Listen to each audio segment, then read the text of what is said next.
Okay, so we were talking about grasshoppers. So even grasshoppers, they have two back legs which are longer than the front legs, and these back legs have strong muscles which help them to push against the ground and take a leap, or what we call hop or jump. So when you look at an animal and you see that it has two hind legs which are longer than the forelegs, just know that this animal has the ability to jump longer distances. Okay, now you might be thinking that you have a dog at home and even your dog can jump when you tell it to do it. Say, a dog basically runs or walks. Jumping is not its main way of movement. Yes, it can do that, but not like a frog or a kangaroo. Okay,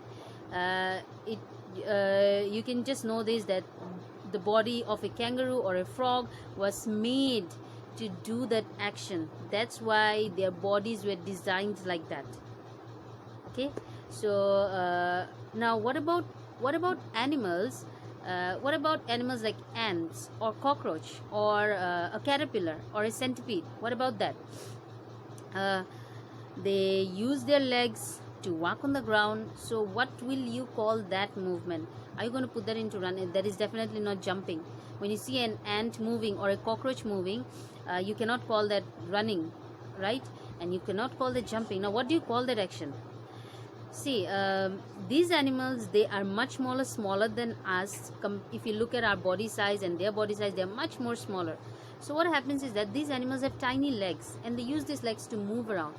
But since they move around very slowly on the ground, they are actually walking. They are walking in their own speed. But when we look at them, it looks like they are crawling. So if you look at a caterpillar, you are going to say that, okay, I can see a caterpillar crawling. They are walking in their own speed, but since they are much more smaller, their legs are also very small, so their movement is actually crawl. They crawl on the ground. It's an maybe it's an ant or a cockroach or a centipede or a caterpillar. Well, centipedes have hundreds of legs on them, and they move around on the ground with all those legs together. Okay, these legs help them to move around. So animals that run or jump, their legs help them in running or jumping. It's just that when those animals who jump have